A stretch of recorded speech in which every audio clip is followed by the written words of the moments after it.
Hello friends, welcome to my channel garden and gardening. यहाँ पे देखिए स्टार जैस्मिन का एक पौधा है जिस पे बहुत ही खूबसूरती से फ्लावर आने अब स्टार्ट हो गए हैं और इसके फ्लावर इतने ज़्यादा खूबसूरत होते हैं, आप देख सकते हैं। बिल्कुल ऐसा लग रहा है स्टार्स की तरह लग रहे हैं और एक समय ऐसा आएगा जब ये पूरा ही पौधा पूरे फूलों से भर जाएगा, क्योंकि कलियों को आप देख सकते हैं कितनी ज़्यादा कलियाँ इस पर बनी हुई हैं। तो जल्द ही ये पौधा पूरी तरीके से फूलों से भरने वाला है, वो भी आपको मैं ज़रूर दिखाऊंगी। इस कुंदा के प्लांट को बहुत ज़्यादा देख रेख की ज़रूरत नहीं होती है। कोई भी प्लांट हो, जब तक हम खुद उस पर वर्क नहीं करते हैं तब तक उसके बारे में हमें उतनी अच्छे से जानकारी नहीं हो पाती है। तो मेरे गार्डन में इसके पहले भी एक पौधा था जो मैं उसको लेके आई थी। फ्लावर थोड़े से उसके अलग थे, बड़े साइज़ के फ्लावर थे और उसके पेटल्स लंबे थे, लेकिन वो पौधा मेरा चला नहीं। किस कारण से नहीं चला, हर एक तरीके का उसमें मैंने फर्टिलाइज़र दे के भी देखा, केमिकल फर्टिलाइज़र भी दिया, कंपोस्ट वगैरह भी दिया और जड़ों में फंगीसाइड वगैरह भी डाला था, लेकिन उस पर कोई खासा असर नहीं हुआ। पॉट वगैरह भी चेंज कर दिया था मैंने। शायद उसमें प्रॉब्लम पहले से ही रही होगी, नर्सरी से जब मैंने पौधा लिया था उसी समय, और या तो मिट्टी नहीं अच्छी रही होगी जिससे जड़ें उसकी ख़राब हो रखी होंगी पहले से ही। तो मैंने उसको जब रिपोर्ट किया था तो भी पूरी तरीके से मैंने रूट बॉल उसका नहीं खोला था।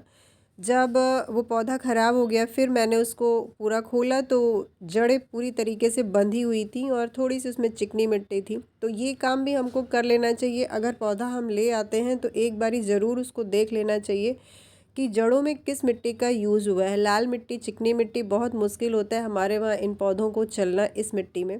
तो मिट्टी ज़रूर हमें चेंज कर देना चाहिए। अभी देखिए इस पौधे पे आपको पूरा ही फ्लावर तो नहीं दिख रहा है, लेकिन कलियां बहुत ज़्यादा इस पे बनी हुई हैं। तो इस समय इसमें हम फर्टिलाइज़र दे सकते हैं और जब इसका सीज़न स्टार्ट हो, जैसे बारिशों के बाद इस पे कलियां बनने लगती हैं। अगर पौधा आपका बहुत ज़्यादा बढ़िया से चल रहा है, अच्छी ग्रोथ उसने ले रखी है, तो आप उस पीरियड में इसमें एक बार फर्टिलाइज़र दीजिए तो बहुत तेज़ी से कलियां जो है वो तैयार हो जाती हैं। और अब इसके अगर हम मिट्टी की बात करें तो इस पौधे को मिट्टी कोई बहुत ज़्यादा ख़ास ज़रूरत नहीं होती है अलग से मिट्टी तैयार करने की।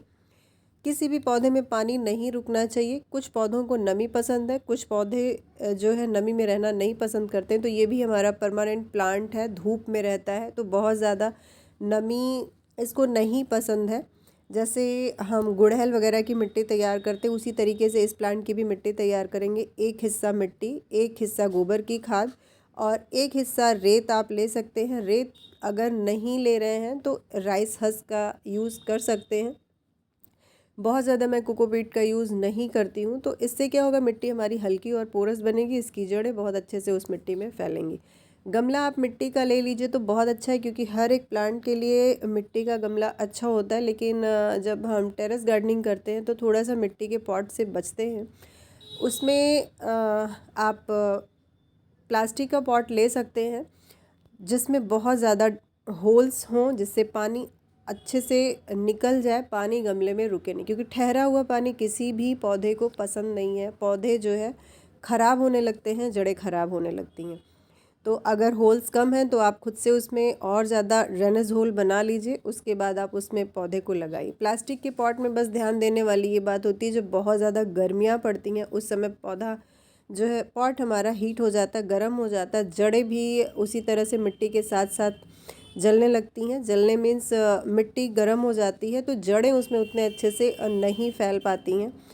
तो प्लास्टिक के पॉट में बस यही दिक्कत होती है। लेकिन ड्रेनेज होल वगैरह अगर ज़्यादा रहता है तो पौधे आराम से चलते हैं। और अगर आपने पौधे को स्टैंड पे रख रखा है तो छत का जो हीट होता है वो जड़ों तक नहीं उस तरह से पहुंच पाता। अगर डायरेक्ट ही हम छत पे रखते हैं तब पौधे उतने अच्छे से हमारे नहीं चलते। तो टेरेस गार्डनिंग अगर आप कर रहे हैं तो कोशिश करिए कोई भी पौधा उसको स्टैंड पे रखने की कोशिश करिए तो पौधे अच्छे चलते हैं।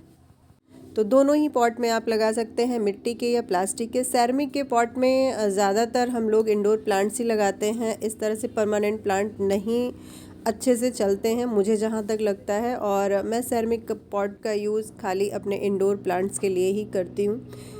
इसके बाद इसको फुल सनलाइट चाहिए। जब तक कि इसको 5 से 6 घंटे की धूप नहीं मिलेगी तो ये पौधे पे फ्लावर आपको नहीं दिखाई देगा। तो इसलिए ऐसा जगह इसके लिए आप रखिए जहाँ पे सुबह से लेके शाम तक की धूप मिले। और सर्दियों के मौसम में ही ज़्यादातर इस पे फ्लावर आते हैं, तो बहुत ज़्यादा तेज़ वैसे भी सर्दियों की धूप नहीं होती, तो पूरे दिन खुले में इसको रखिए। सिर्फ बहुत ज़्यादा जब ठंड होती है, बहुत ज़्यादा जब गर्मी पड़ती है, उस पीरियड में इस पे आपको फ्लावर नहीं दिखाई देते हैं। और अक्टूबर से लेके फरवरी मार्च तक अगर पौधा अच्छा है तो बहुत अच्छे से इस पर फ्लावरिंग करता है। पानी हमें देख के देना है, जब ऊपर की एक परत सूख जाए उस समय इसमें आप पानी दीजिए। बहुत ज़्यादा पानी इसमें नहीं देना है क्योंकि जड़ें इसकी ख़राब होने लगती हैं। ऐसा भी नहीं है कि पानी के बिना पौधा हमारा सूख जाए। देख लीजिए आप, ऊपर की एक लेयर मिट्टी सूख जाती है लगभग 1 इंच के बराबर, तब आप इसमें पानी दीजिए।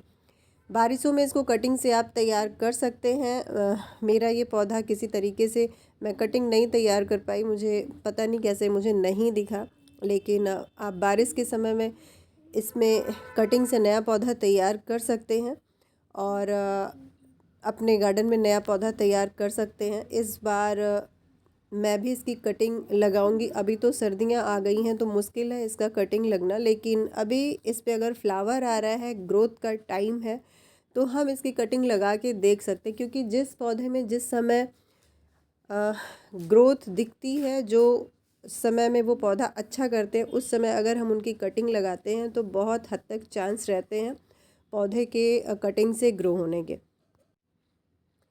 मैंने इस प्लांट में किसी भी तरह का कोई इंसेक्ट्स नहीं देखा है और करीबन साल भर से है ये पौधा मेरे पास, तो किसी भी तरह का कोई भी इस पे फंगस वगैरह भी मुझे नहीं दिखा है, इंसेक्ट्स भी नहीं दिखे हैं।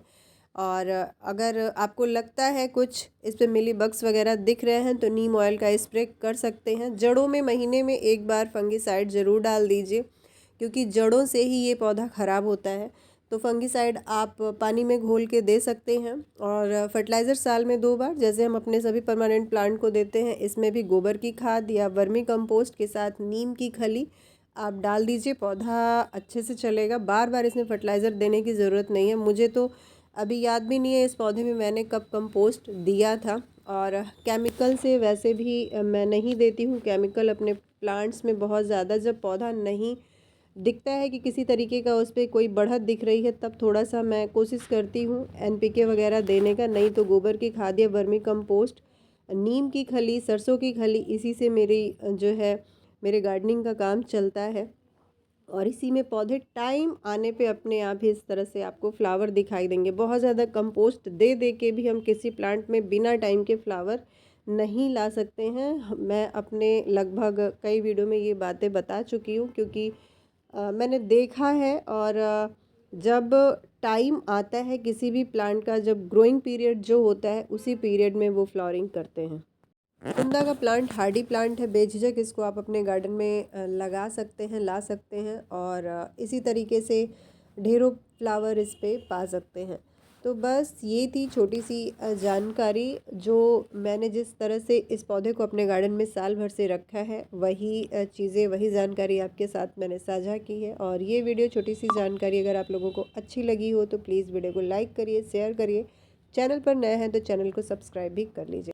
अंत में एक बात और, गार्डनिंग में हम ये नहीं कह सकते कि पूरी तरीके से हम परफेक्ट हो चुके हैं, क्योंकि जैसे जैसे हम नए पौधों को ऐड करते हैं, कुछ ना कुछ नया उनसे हम सीखते हैं, नया अनुभव हमें उनसे मिलता है।